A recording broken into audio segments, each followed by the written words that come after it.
الحمد لحضرت الجلالہ والصلاة والسلام على خاتم الرسالہ اما بعد فاعوذ باللہ من الشیطان الرجیم بسم اللہ الرحمن الرحیم یا ایہا الذین آمنوا ان تتقوا اللہ یجعل لکم فرقانا وقال النبی صلی اللہ علیہ وسلم الکیس من دان نفسه وعمل لما بعد الموت والعاجز من اتبع نفسه هواها وتمنى على الله صدق الله العظيم وصدق رسوله النبي الكريم ونحن على ذلك لمن الشاهدين والشاكرين والحمد لله رب العالمين. میرے عزیز دوستو، اللہ جل شانہ نے ہمیں دنیا میں بھیجا ہے. بھیجنے کا مقصد اللہ جل شانہ کو راضی کرنا ہے. قرآن مجید میں اللہ جل شانہ فرماتے ہیں کہ انسان اور جنات کو میں نے اپنے عبادت کے لیے بھیجا ہے، تو عبادت کے ذریعے اللہ جل شانہ کو راضی کرنا ہے. استاد محترم فرما رہے تھے کہ انسان کو اللہ جل شانہ نے نیکی کی طاقت بھی دی ہے اور اسی طرح برائی کی طاقت بھی دی ہے. ارادہ بد کا بھی حامل ہے، ارادہ خیر کا بھی حامل ہے. تو سارے اعمال کا دار و مدار، عبادات کا دار و مدار تقوی پر ہے. اگر انسان کے اندر خوف خدا موجود ہو تو عبادات میں قوت پیدا ہوتی ہے. سب سے اچھی چیز یعنی اعمال میں سب سے بہترین عمل وہ تقوی ہے. قرآن مجید میں اللہ جل شانہ فرماتے ہیں ان تتقوا اللہ یجعل لکم فرقانا. اے مومنو، اگر تم تقوی اختیار کرو گے تو اللہ جل شانہ تمہیں وہ سمجھ عطا فرمائیں گے جس سے تم اہل حق اور اہل باطل کے درمیان فرق کرنا، اور اسی طرح وہ قلبی بصیرت عطا فرمائیں گے جس کے ذریعے سے حق اور باطل کے درمیان فرق کر لو گے. تو حق اور باطل کے درمیان فرق کرنے کے لیے تقوی کی ضرورت ہے. جب تک بندے کے دل میں تقوی موجود ہو تو پھر یہ نہیں کہتا کہ یہ بھی مسلمان ہے اور یہ بھی مسلمان ہے، اس کے پیچھے بھی نماز جائز ہے اور اس کے پیچھے بھی نماز جائز ہے. یہ بھی مسلمان ہے، یعنی اہل باطل اور اہل حق کے درمیان فرق کرنے والا وہ سمجھ اور عقل ان کے پاس نہیں ہوگا، کیونکہ اندر تقوی موجود نہیں ہے. تو اہل حق اور اہل باطل کے درمیان فرق کرنے کے لیے تقوی کی ضرورت ہے کہ انسان کے اندر تقوی موجود ہو. پھر آپ کو پتہ لگے گا کہ اس کے پیچھے نماز جائز ہے یا نہیں، اس کے پیچھے نماز جائز ہے یا نہیں. اسی طرح یہ اہل الحاد میں سے ہیں یا اہل بدعات میں سے ہیں یا اہل سنت والجماعت میں سے ہیں. تو اس کے لیے ضروری یہ ہے کہ بندے کے اندر تقوی موجود ہو، خوف خدا موجود ہو.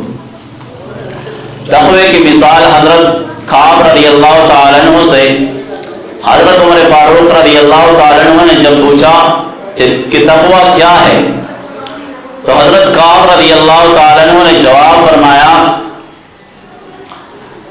کہ تقوی جب آپ مقام ایسا مقام ہو جو خردار ہو، جس میں کانٹے ہو ہر طرف، ایسے راستے سے جب آپ گزرو گے کس انداز سے گزرو گے، وہ طریقہ کیا ہوگا.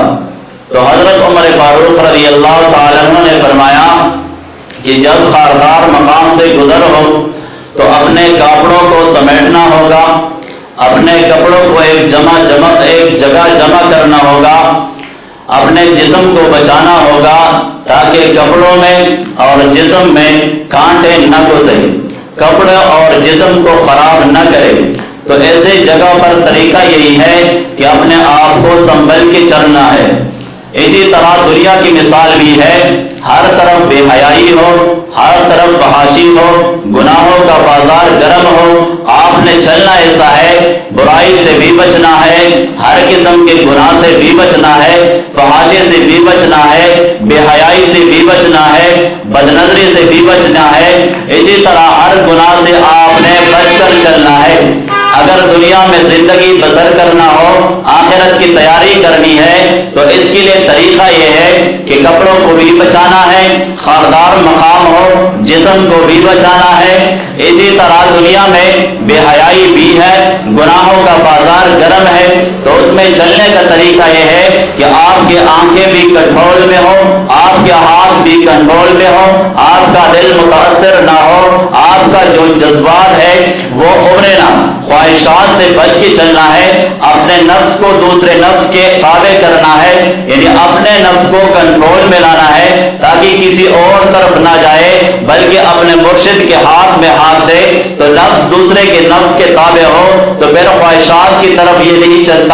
تو دنیا میں زندگی بسرنے کے لیے، دنیا میں زندگی گزرنے کے لیے ضروری یہ ہے کہ بندہ اپنے مرشد کے طریقے پر چلے، سنت اعمال کی پابندی کرے، تو اس کے لیے تقوی بنیاد ہے کہ بندہ اللہ تعالیٰ سے ہر وقت ڈر جائے۔ علامہ سمرقندی رحمۃ اللہ علیہ نے لکھا ہے کہ تقوی 7 قسم پر ہے اعضاء کے اعتبار سے۔ نمبر 1 منہ کا تقوی، زبان کا تقوی یہ ہے کہ بندہ فحاشی سے، فحش گوئی سے بچ جائے، اپنے زبان کو کنٹرول میں رکھے، لغویات سے بچ جائے، اسی طرح چغل خوری سے بچ جائے، چغلی نہ کرے، اسی طرح غیبت سے بھی بچ جائے۔ غیبت کے بارے میں حضرت پاک علیہ السلام فرماتے ہیں الغیبت اشد من الزنا، غیبت زنا سے بڑھ کے گناہ ہے، یہ غیبت جو ہے یہ زنا سے اس کا گناہ زیادہ ہے۔ تو میرے بھائیوں زبان پر بھی کنٹرول کرنا ہے، کسی کی غیبت نہیں کرنی، کسی کی برائی نہیں بیان کرنی، اسی طرح زبان کے بعد دل کی تقوی ہے، دل کا تقوی یہ ہے کہ بندہ تقوی یعنی زہد، اسی طرح اللہ جل شانہ کی طرف متوجہ، اللہ جل شانہ کے ساتھ تعلق، دل میں غلط خیالات نہ لائے بلکہ اللہ جل شانہ کی طرف رجوع، اپنے مرشد کے ساتھ تعلق، اللہ جل شانہ کے ساتھ تعلق ہو اور اپنے مرشد کے ساتھ تعلق ہو، تو بندہ پھر آگے چل کر نیکی کے کاموں میں اس کے لیے آسانیاں پیدا ہوتی ہے۔ تو اس کے لیے ضروری یہ ہے کہ بندہ کے اندر خوف خدا موجود ہو۔ خوف خدا جب موجود ہو تو دنیا میں بھی انعامات اللہ جل شانہ دیتے ہیں۔ نمبر 1 سورہ انفال کی آیت میں نے آپ کے سامنے تلاوت فرمائی، یا ایھا الذین آمنو، اے ایمان والو، ان تتقوا اللہ، اگر تمہارے اندر خوف خدا اور پرہیزگاری موجود ہو، یجعل لکم فرقانا، تمہیں فرق کرنے والا وہ قوت عطا فرمائیں گے اللہ جل شانہ، جس سے اہل حق اور اہل باطل پرستوں میں تم فرق کر لو گے، اسی طرح حق اور باطل کے درمیان تم فرق کر لو گے۔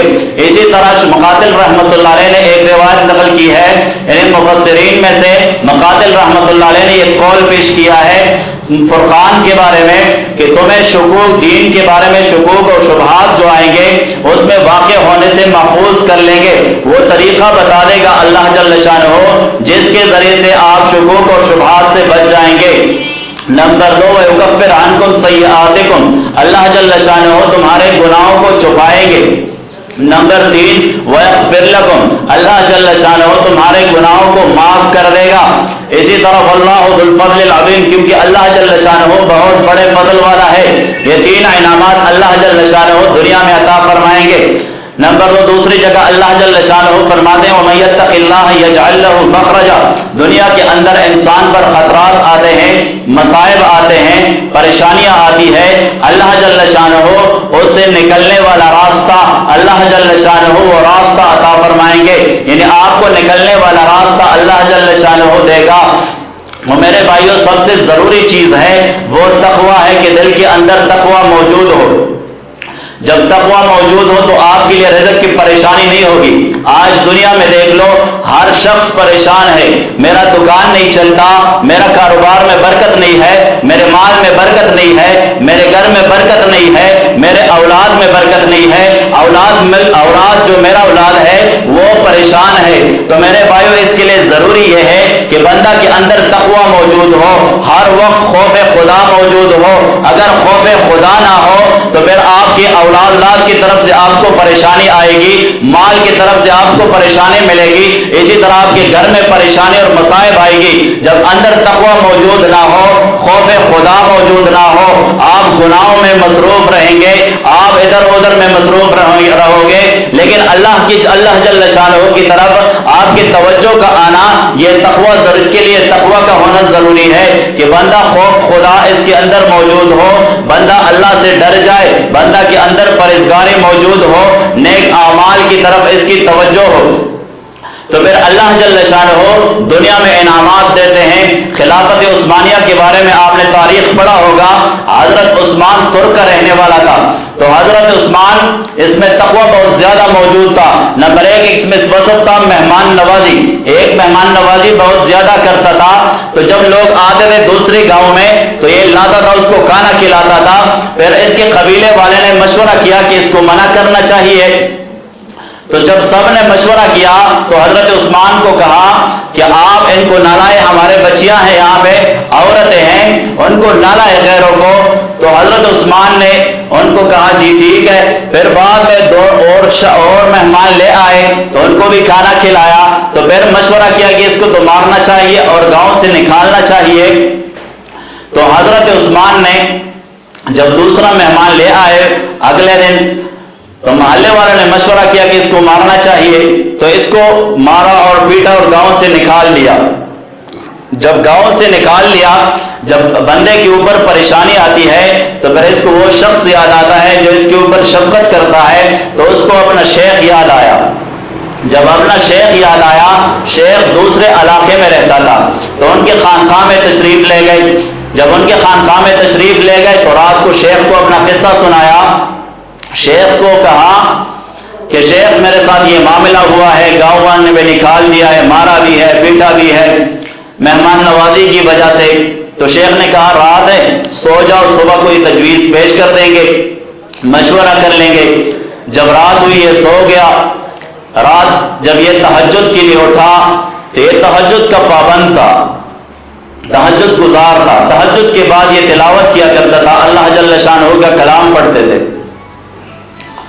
تو جب رات کو اٹھا تہجد کے لیے تو حضرت عثمان قرآن مجید کی طرف دوڑا، ایک طرف دیکھا، دوسری طرف دیکھا، تیسری طرف دیکھا، قرآن مجید نہیں ملا۔ ایک طرف الماری تھی، اس طرف گیا، جب الماری کھولا تو اس میں قرآن شریف پڑا ہوا تھا۔ قرآن مجید کو اٹھایا اور رو پڑے کہ ساری رات میرے پاؤں اس کی طرف تھی، میں تو کلام اللہ کا بے ادب ہوا، میں نے کلام اللہ کی بے ادبی کی، سارے رات میرے پاؤں اس طرف تھی، یا اللہ مجھے معاف کر دے۔ قرآن مجید کو آنکھوں سے لگایا، چھوما اور دل سے لگایا اور روتا رہا، یا اللہ مجھے معاف کر دے، یا اللہ مجھے معاف کر دے۔ خوف خدا دل میں موجود تھا، اللہ جل شانہ کی طرف رجوع کیا اور رویا۔ ادھر شیخ کو خواب میں اشارہ ملا کہ عثمان کو کہو جلدی نکل جائے، اس قرآن مجید کی برکت سے ان کو ہم بادشاہی دینے والے ہیں، عزت دینے والے ہیں۔ جب حضرت عثمان کو شیخ آیا، شیخ نے دیکھا کہ عثمان رو رہا ہے، تو شیخ نے پوچھا عثمان کیا ہوا ہے؟ وہ کہتا ہے میں بے ادبی کا مرتکب ہوا، میں نے کلام اللہ کی بے ادبی کی۔ تو شیخ نے کہا مجھے اشارہ ملا ہے خواب میں کہ آپ ادھر سے فوراً نکل جائے۔ تو وہ رو پڑے، کہتے شیخ گاؤں سے بھی لوگوں نے نکال دیا ہے، اپنوں نے بھی چھوڑا ہے، آپ بھی کہہ رہے ہیں کہ نکل جائے۔ کہتے مجھے اشارہ ہوا ہے خواب میں کہ آپ فوراً نکل جائے، اللہ جل شانہ قرآن کی برکت سے آپ کو عزت دینے والے ہیں۔ جب حضرت عثمان نکلے، صبح کا وقت تھا، شہر میں جب نکلے تو دوسری طرف سے 10-15 آدمی آ گئے، نوجوان تھے۔ تو انہوں نے کہا کہ ہم نے رات کو مشورہ کیا ہے کہ جو شخص شہر میں صبح کے وقت پہلا مل جائے وہ ہمارا امیر ہوگا۔ تو حضرت عثمان کو کہا کہ آپ ہمارے امیر ہیں، دین کے معاملے جو حکم آپ دیں گے ہم اس کے لیے تیار ہیں، ہم نے اپنے جانیں وقف کر لی ہے۔ تو حضرت عثمان نے کہا ٹھیک ہے میں پہلے سے تیار ہوں، بس ٹھیک ہے۔ تو انہوں نے مشورہ کیا، ایک گاؤں میں گئے، پھر دوسرے گاؤں میں چلے گئے، پھر تیسرے گاؤں میں چلے گئے، ہر گاؤں سے 10-15 لوگ ان کے ساتھ ملتے رہے، کیونکہ ان کے چہروں کے اوپر تقویٰ کے اثرات، نیکی کے اثرات موجود تھے۔ لوگ پوچھتے تھے آپ کیوں آئے ہیں؟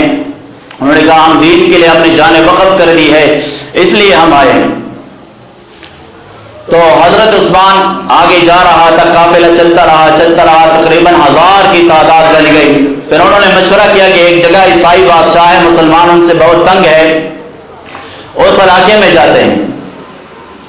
جب اس علاقے میں گئے تو مخبر نے بادشاہ کو خبر دی کہ ایک فوج آنے والا ہے، نوجوان ہے، ان کے ساتھ لڑائی کرنا، ان پر حملہ کرنا آپ کی فوج کے بس نہیں ہے، لہذا اس سے پہلے آپ ان کو خبر دیں کہ ہم نے لڑائی نہیں کرنی، آپ نے حملہ نہیں کرنا۔ تو انہوں نے اپنے ساتھیوں کو بھیجا، جب ان کے پاس پہنچے ان کو کہا کہ ہم آپ کو بیٹی بھی دیں گے، یہ ہمارا، اس سے پتہ چلے گا کہ ہم وفا والے ہیں، اپنے وعدے کو پورا کرنے والے ہیں، وعدہ خلافی نہیں کرنی۔ تو ان کے ساتھیوں نے مشورہ کیا حضرت عثمان سے کہ آپ اس کو نکاح میں لے لیں۔ تو اس نے مشورہ جب کیا، نکاح میں لے لیا، پھر وہاں پہ رہ رہے تھے۔ تو اس بادشاہ کی کوئی اور اولاد نہیں تھی، نہ بیٹی تھی نہ بیٹے تھے۔ تو جب وہ فوت ہو گیا قریب، تو گاؤں والوں نے مشورہ کیا، قوم نے مشورہ کیا کہ اس کا خلیفہ کون بنائے، اس کا نائب کون بنائے۔ تو سب نے کہا کہ اس کے ساتھ اس کی بیٹی بھی ہے، حضرت عثمان کو نائب بنائے اس کا۔ تو وہ بادشاہ بن گئے۔ پھر اس نے قرآن مجید کی برکت سے جو عزت ان کو ملی، اس نے سوچ لیا کہ یہ بادشاہ جو مجھے ملی ہے یہ اللہ جل شانہ کے ساتھ تعلق تھا، قرآن مجید کی وجہ سے مجھے یہ ملی ہے یہ بادشاہی، لہذا میں فیصلے قرآن مجید پر کروں گا، قرآن مجید کے مطابق میں فیصلے کر لوں گا۔ اس سے پھر خلافت عثمانیہ چلی ہے۔ تو اس کی بنیاد بھی تقوی اور تعلق مع اللہ تھا۔ تو ہمیں بھی چاہیے کہ اللہ جل شانہ کے ساتھ پختہ تعلق ہو۔ ہم دیکھتے ہیں امام اعظم ابو حنیفہ رحمۃ اللہ علیہ کا لقب امام اعظم بنا ہے، وہ اللہ جل شانہ کے ساتھ تعلق تھا، تقوی موجود تھا۔ ایک مرتبہ دکان کو وقت سے پہلے بند کر دیا، تو دکانداروں نے پوچھا کہ آپ نے دکان پہلے کیوں بند کر دیا؟ تو حضرت امام اعظم ابو حنیفہ رحمۃ اللہ علیہ نے جواب میں فرمایا کہ روشنی کم ہے، اندر اندھیرا ہے، جب گاہک آئیں گے تو وہ کپڑے دیکھ لیں گے، جب کپڑے دیکھیں گے تو وہ کپڑا کمزور ہوگا، میں ریٹ کم بتاؤں گا، اور اندھیرے کی وجہ سے، ظلمت کی وجہ سے وہ کپڑے کو اعلیٰ سمجھ کر کم قیمت پر لیں گے، تو یہ مجھے مناسب نہیں لگتا۔ چھوٹی چھوٹی مسئلوں پر وہ بہت بڑی سوچ لیتے تھے، تو یہ اندر تقویٰ تھا، خوف خدا موجود تھا۔ امام اعظم ابو حنیفہ رحمۃ اللہ علیہ کے بارے میں کئی واقعات موجود ہے۔ گرمیوں کا زمانہ تھا، حضرت امام اعظم ابو حنیفہ رحمۃ اللہ علیہ فوت ہو چکے تھے۔ تو ایک بچے نے اپنے باپ سے پوچھا کہ ابا جان یہاں پہ ایک مینار کھڑا تھا، آپ کو نظر نہیں آ رہا؟ تو والد صاحب رو پڑے، فرمایا وہ مینار نہیں تھا، وہ مینار دوبارہ نہیں آنا، وہ امام اعظم ابو حنیفہ رحمہ اللہ تھے جو ساری رات اللہ جل شانہ کی کلام اللہ نوافل میں تلاوت کیا کرتے تھے۔ تو امام اعظم ابو حنیفہ رحمۃ اللہ علیہ کو جو یہ لقب ملا ہے، حضرت امام اعظم ابو حنیفہ رحمہ اللہ کو جو یہ لقب ملا ہے امام اعظم ابو حنیفہ، مسلک ان کا فلا ہے، ان کی یہ برکت کس سے ملی ہے؟ یہ برکت ہے تقویٰ کی، تعلق مع اللہ کی۔ اللہ جل شانہ کے ساتھ بہت تعلق تھا، بہت بڑا تعلق تھا، قرآن مجید کی تلاوت کثرت سے کرتے تھے، ہر چیز سے، یعنی جن سے اللہ جل شانہ نے منع کیا ہے، چھوٹی چھوٹی گناہوں سے بچتے تھے، اللہ جل شانہ کی طرف رجوع کرتے تھے۔ تقویٰ مع اللہ، ان تعلق مع اللہ موجود تھی، تقویٰ موجود تھا، تو اس لیے اللہ جل شانہ نے اس کو، اللہ جل شانہ نے یہ لقب عطا فرمایا امام اعظم ابو حنیفہ۔ تو اللہ جل شانہ سے تعلق جوڑے، اللہ جل شانہ سے خوف پیدا کرے، یعنی خوف خداوندی دل میں موجود ہو، پرہیزگاری موجود ہو، نیکی کی طرف دوڑ موجود ہو، تو پھر اللہ جل شانہ چھوٹے لوگوں کو بڑا لوگ بنا دیتے ہیں، اونچا کر دیتے ہیں، بلندیوں پہ لے جا دیتے ہیں۔ تو میرے بھائیوں، اللہ جل شانہ ہمیں بھی نیک بنائے، اللہ جل شانہ ہمیں بھی تعلق مع اللہ دے دے۔ ہمارے اردو اور آپ کی اردو میں فرق بھی ہے، ہم اردو اس طرح نہیں بول سکتے جس طرح آپ بولتے ہیں، لیکن وہ اظہار ما فی ضمیر بھی پوری طرح نہیں ہو سکتی، لیکن کچھ اردو میں آپ سے مخاطب ہوا اور تھوڑی بہت کارگزاری انشاءاللہ آپ کے سامنے رکھ دیتا ہوں۔ استاد محترم نے پہلے بتایا تھا لیکن اس موقع پر تو نہیں بتایا تھا، لیکن کچھ کارگزاری ہے وہ آپ کے سامنے رکھ دیتا ہوں۔ ہمارے علاقے میں الحمدللہ استاد محترم کی برکت سے ہمارے پاس غیر مقلدین کے 3 مساجد اور 2 بڑے مدرسے ہیں۔ پہلے مدرسے کا واقعہ یہ ہے کہ ان پر دھماکہ ہوا تھا ایک جگہ، تو ان کا کیس ان پر بنا تو دوڑ پڑے، پھر مسجد کو میں نے کھولا، مدرسے کو میں نے کھولا، پھر پولیس والے آتے رہے، چھاپے مارتے رہے، لیکن آہستہ آہستہ وہ ہمارے ہاتھوں میں آ گئے۔ وہ مسجد بہت بڑی مسجد ہے، لاکھوں روپے خرچ کیے انہوں نے۔ الحمدللہ استاد جی کی برکت سے اب بھی ہمارے ساتھ ہے، علماء دیوبند کے پاس ہے، مدرسہ بھی علماء دیوبند کے پاس ہے، بہت بڑا مدرسہ ہے۔ دوسری مسجد ہے انہوں نے بنائی ہے جماعت الدعوہ الی القرآن والسنہ، یہ مسجد کا نام ہے۔ وہ مسجد بھی بہت بڑی بنائی ہے انہوں نے، رقبے کے لحاظ سے بڑی ہے، عمارت کے لحاظ سے چھوٹی ہے۔ تو وہ جب آئے 1 سال پورا نہیں ہوا تھا، میں نے جو اکابر تھے وہاں کے علاقے کے پبی کے، میں نے ان سے مشورہ کیا کہ یہ مسجد تو انہوں نے بنائی بھی ہے اور امام بھی ان کا ہے، تو یہ تو لینا ہے ان سے۔ تو اساتذہ نے کہا کہ آپ صبر کر لیں، ہم مشورہ کر لیتے ہیں۔ پھر اس کے بعد میں نے محلے والے سے پوچھا کہ یہ کون ہے، انہوں نے کہا یہ علی حدیث ہے۔ تو میں نے ان کو یہ بتایا کہ ان کے پیچھے تو ہماری نماز نہیں ہوتی، اس طرح کہ میں نے ان سے بات کی تفصیلاً، ہر ایک سے ان کے گھروں میں گیا، ان سے بات کی، تو انہوں نے نماز چھوڑ دیا ان کے پیچھے۔ وہ تنخواہ بھی نہیں لیتی تھی لیکن ان کو تنخواہ کی اور سے ملتی تھی۔ تو اس مسجد میں 2 آدمی رہ گئے، بوڑھے تھے، وہ رہ گئے، بس وہ نماز پڑھتے تھے ان کے پیچھے اور نہیں پڑھتے تھے۔ دوسرے ہفتے میں وہ بھی نماز چھوڑ گئے۔ تو 1 ہفتہ گزرتا رہا تو وہ اذان دیتا رہا، پھر واپس جاتا رہا، جمعے کی نماز کے لیے آیا، اذان دیا لیکن خطبہ نہیں دیا، پھر واپس چلے گئے، کوئی آتا نہیں تھا ان کی مسجد میں۔ تو انہوں نے چابی حوالہ کیے محلے والوں کو کہ یہ چابی لے لے، میرے اسباب بہت زیادہ ہے، میں نہیں آ سکتا۔ تو وہ مسجد بھی الحمدللہ ہمارے پاس ہے۔ تیسری مسجد ہے مسجد ابوبکر صدیق کے نام سے، وہ جنہوں نے ہمارے گھر کے پیچھے غیر مقلدین نے مسجد بنائی تھی، وہ مسجد اور مدرسہ بھی انہوں نے بنایا تھا، وہ بھی چھوڑ گئے علماء کی محنت سے۔ تیسری مسجد تھی ہمارے گاؤں کے قریب، یہاں پہ وہ علماء بیٹھے ہوئے ہیں، ان کے علاقے میں مسجد تھی، وہاں پہ سیفی لوگ رہتے تھے۔ رات کے 10 بجے تھے جب ہم وہاں گئے تو تبلیغ والوں کو کہا تھا کہ آپ کا عقیدہ درست نہیں ہے، آپ کا عقیدہ ٹھیک نہیں ہے۔ جب ہم وہاں پہ پہنچے، اس سے پہلے بھی ان کے ساتھ ہماری مجلس ہوئی تھی 2.5 گھنٹے، تو 2.5 گھنٹے کے بعد پھر وہ چلا گیا، تو پھر وہ پریشان تھا، پھر فون کرتا رہا، گالیاں دیتا رہا۔ پھر جب ہم گئے 10 بجے تھے، جب مسجد میں ہم داخل ہو گئے تو وہ پہچانتے تھے، وہ کہتے ہم نے تو مناظرہ نہیں کرنا، آپ نے مناظر کیوں لایا؟ پھر لڑائی شروع ہو گئی۔ تو وہ مسجد بھی الحمدللہ ہم نے سیفیوں سے لے لی ہے۔ اس طرح کئی مساجد ہے، مدارس ہے، الحمدللہ اب ہمارے قبضے میں استاد محترم کی محنت نے برکت لائی ہے۔ تو الحمدللہ استاد محترم کی محنت جاری بھی ہے اور اس کی برکت آپ کو نظر آ رہی ہے۔ الحمدللہ ایک غیر مقلدین کے ایک بہت بڑا مدرسہ ہے، ہم ان میں بھی گئے ہیں، محنت جاری ہے الحمدللہ۔ 4 طلباء ان میں تیار کیے تھے، لیکن اب پتہ نہیں وہ افغانستان میں گئے ہیں یا کہیں اور گئے ہیں، اب موجود نہیں ہے، تو ان سے بھی رابطہ رہا، لیکن ابھی تک کوشش جاری ہے۔ تو اللہ جل شانہ ہم سب کو اس محنت میں شرکت کی توفیق عطا فرمائے کہ ہم بھی حق اور باطل میں فرق کرنے والے بنیں، حق اور باطل کو پہچانیں اور حق کے لیے محنت کیا کریں۔ اللہ جل شانہ عمل کرنے کی توفیق عطا فرمائے۔